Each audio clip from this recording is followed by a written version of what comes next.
Not at all. Let's turn it up down here, man. Underestimated and still I made it. In the book of hard knocks, I'm highly educated. Nobody chose me, looked over, but still dedicated. Played in the league for 13, I ain't gotta be favorite. 2 Super Bowls, Honolulu, I stood with the greatest. The thing is this, I'm never rich, I'm good with my neighbors. DB precision, television, ain't asked for no favors. Numbers don't lie, neither do pictures, just look in the papers. No backing down or turning back, part 2 of the movie. Never the biggest, but it takes more than 2 just to move me. Ain't gotta like what I'm saying, just watch me go to work and tackle all of these topics right here on Face First. I'm a 12-year guy, I understand that. I'm also a 12-year guy who didn't miss a practice. Television to ESPN, this dude, I think more people know him now from being on ESPN than they do, the hard-hitting safety, one of the smartest football players that ever graced, the football field. He got away with words. He's amazing. He played 13 years in the National Football League, and he just got a new bag with ESPN. We got to hold something. Give us something, Ryan Clark. Let's get something. I can't buy a sweatshirt at your freaking gym. Shoot, they told me how much the water was, man. I asked for a cup. That's real talk. Because Mo bought the water for me first, so I walked over and I said, hey, yeah, can I get one of these bottles of water, please?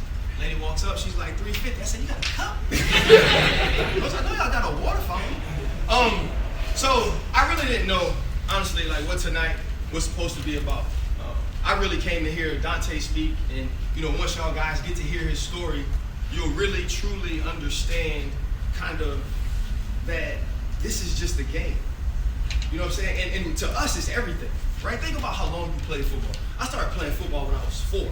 I still remember my first game. I was a defensive end, and my pops told me, he said, look, don't let him get outside. I was like, shit, Pop, I got that. So I got wide as hell, and everything they ran in reverse, tackle, because he can't get outside. They handed it off one time, he scored. Why? Because he couldn't get outside. Well, I walked to the sideline, my pop said, hey, what you doing? I said, shoot, you told me to let him get outside. That ain't my job. Right, but I still remember playing, and so we do it all our lives for free, right? And most of us never dream of doing another job. But I was different. One, I was undrafted. The last story ever written about me in college, the title of it was Spotlight Growing Demone Clark, because I didn't even know if I was going to try it. Right? I didn't know if I was going to go to pro day. I didn't know if I was going to do any of those things. I was all SEC as a junior, preseason All-American as a senior, probably about like week 5 or 6. Nick Saban calls me in, and he's like, I've never had a great football player play as bad as you played the last 2 weeks. And I was like, shoot, that sucks. So he asked me why. I could tell him why. I was like, well, coach, I was like, he sucked, and he sucked, and if I don't do everything, we ain't gonna win. I said, so, I was like, he's like, well, you played great the first 4 weeks. I was like, yeah, I ain't had no picks, I ain't make no plays. I was like, I gotta make plays for us to win. Talks to me, he's like, man, I've had a lot of undrafted guys, late draft picks, play a long time in the league, you could be one of those guys. I was like, I don't care about that, I just care about today. Right? And so I never made a decision ever in life based on what it would look like tomorrow or how it will be perceived down the road. Right? Because how it's perceived or how it looks, it's not my job. Right? My job is what's today. So every morning I wake up, and I was talking to Mo the other day, earlier today, he's like, you look up at work and it's 5 o'clock. I said, hey, you know what? What you do is at 5 o'clock, you see what you did today. Right? Because yesterday does not matter anymore. Nobody's going to walk up to me today and be like, hey, RC, man, when you did that yesterday, that was so great. Because it's going to be about what I did today. Or nobody's going to find me at 5 o'clock and go, hey, man, I cannot wait to see what you do tomorrow. Because it's about what I did today. Because that's the only thing I can control, right? That's the only thing I can stack. All I can do is stack days. And the point is, I want to stack a good Monday, I'm going to stack a good Tuesday, I'm going to stack a good Wednesday, and then you hope at the end of the week, you can look back at your week and say, you know what? Every day, man, I got better. And it's not just sports, right? It's about life. You know what I'm saying? Because I'm talking to y'all now, and Brandon made a good point. Most of y'all probably know me from TV. Right? The thing I don't know is, I don't even like TV. The people ain't like me. You know what I'm saying? Like, I come from a world, I'll be honest, so I own a training facility. I am not like Brandon. Brandon is like super refined, and at some point in the middle of his career, he figured out that you can't fight all the time, right? Because that's all I know, right? I'm an undrafted free agent, right? My first camp with the Giants, I still remember it. People had gotten like 3 fights. There's like 3 fights in a row. Dude fought, right? I blitzed the A-gap, the center, he pulls me, right? He pulls me down, I get up like a dummy, I punch him in his helmet, right? We start fighting, I get me a couple to the gut, I pull his helmet off, coach kicks me out of practice, right? I remember calling home, I was like, yeah, man, they finna cut me, you know, undrafted, whatever, but that's all I knew, right? So then when I got in the real world, and I would get around people, and people would say stupid things, right? Or they'd be having conversations with me, and a lot of times when you have a conversation with me, eventually I'm gonna make you feel stupid, so you're gonna feel some type of way, and then those people feel like they can be disrespectful. And then my first inclination was, well, let's just fight. That's all I know. Right? Because that was my everyday. My everyday was, who can I fight to prove not only to myself that I deserve it more than them, but to everybody else? Because y'all about to get into a world, bro, where your actual thoughts about yourself do not count. Right? It doesn't matter that you think that you're a first rounder. It doesn't matter that you think you can cover anybody. And so the world that you're about to get in is the direct opposite of the world that you're supposed to live in. Right? Because the world you're supposed to live in, you're supposed to be worried about today, right? You're supposed to be worried about controlling you. You're not supposed to be worried about the perception and the outlook of other people. Thing is, that's how we get paid. So now, how do I find a happy medium in that in which to live where I can live without regrets? Because see, that was what my life was, right? My life was, I would just be like, hey man, whatever decision I make, I want to be able to look myself in the face and say I took care of my family, and I took care of myself, and I can live with it. Right? Because there's some things that are not worth your dignity, right? They're not worth your respect. And not your dignity and respect to other people, but your own. Because eventually everything ends, bro. Everything. Nothing lasts forever. You will not always be a football player. It feels like it. Think about it, bro. I played 13 years. 13. I've been retired for 6 already. And it feels like yesterday. Like I still remember. Last play. Murray, right, runs the football. I blitz off the side. I actually freaking missed him. That was funny. Miss him. Gets down the field. It was the last play of the game. They were supposed to be nil it. I remember walking off and already knowing I was going to retire because I already told my agent in November.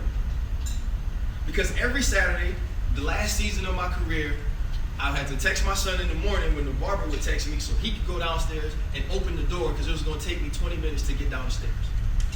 Then I wake up on Sunday morning, they shoot my ankle up, and then I go play.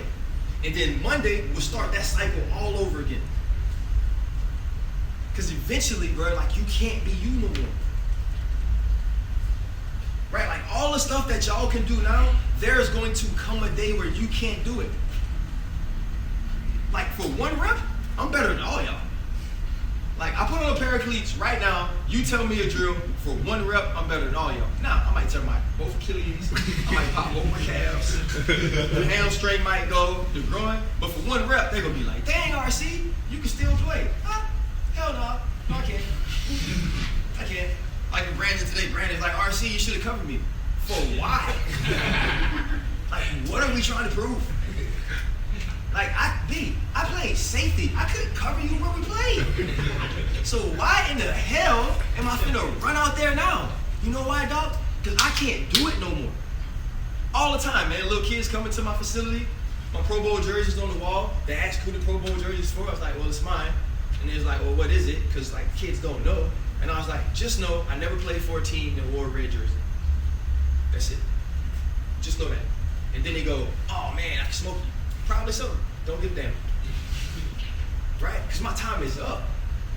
But the point is, bro, you got to live in a way. You got to live this game in a way that when your time is up, you're okay with it. Right? that when your time is up, it's not about let me get one more rep, let me get one more workout, let me get one more tryout. Like straight up, I've been here some days, bro, and people have missed things that I cannot understand. Like, I don't get it. Like, this is the most important job interview of your life. Like, how can I trust you to do anything in the world for me when the one thing that I know y'all want more than anything, y'all can't do everything right by that? If I'm supposed to be in a meeting at 9 o'clock, if I'm supposed to get a massage, if I'm supposed to be working out, if it's a sprint day, whatever it is, why would I ever miss anything when it's the only job I ever wanted? And getting that job isn't the point. The point is, eventually, somewhere in life, most of us, unless you're a Hall of Famer, y'all have to do something y'all don't want to do. So if it's the one thing that you want more than anything in life, and I can't get you to do everything for that one opportunity, right? That's it. That's all we get. I can't get you to do everything right for that. So when that junk's over and you got to live real life, like I had to do, my second year, Tom Coughlin looks at me, he goes, I don't think you can play safety in this league. He said, I don't think you're big enough. I don't think you're tough enough. I don't think you can hold up. And at the time, like, arena football was big. He's like, you can try arena football, Canadian League. I was like, I don't want to do that, right? I get home. At the time, I had just got married. I get a call from LSU, and they said, hey, do you want a job? I was like, sure. Why not? Right? I had 2 kids. I had a wife. I just bought a house. So every morning, I wake up at 4 o'clock. I drive to Baton Rouge from Marrero. It took me about an hour and a half. I'd work 8 to 5. I try to walk across the street because I was working at LSU. I try to walk across the street and work out. I would hop back in my car, drive home, take a shower, eat, go to sleep because I knew I had to be up at 4. And it never stressed me. It never bothered me. None of those things. Because I had to do it. I didn't like doing it, but I had to do it. Now, think about that as opposed to playing the one game you've loved your entire life, a child's game for a king's ransom. And y'all gonna F that off? How is anybody in your life supposed to think that they can expect you to do something for them when you can't do the one thing that you want the most for yourself? That was why I was like I am. Right? B was talking about me hitting, talked about me studying. Like all that junk, that was out of necessity. Right? And it wasn't that I felt like if I do all these things and Brandon Marshall is standing on the other side, or Dante Stallworth is standing on the other side, that they can't beat me. That wasn't what I thought, right? Like I knew Brandon Marshall's over there. There's a good possibility they throw this deep ball and it's just me and him. It could be on ESPN and not for me. Right? Cool. I got that. I ain't tripping. Why? Because on Monday after the last game, I got up at 6 o'clock. I cold tub, I hot tub, I worked out. I studied the film from the game before the coaches brought it to us, and I started on next week's game.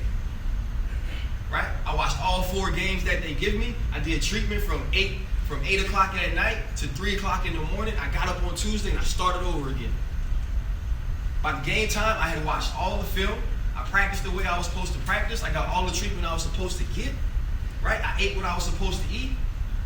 I took my family out on Friday night to make sure that they knew, even though Daddy is super busy, he loves y'all more than football.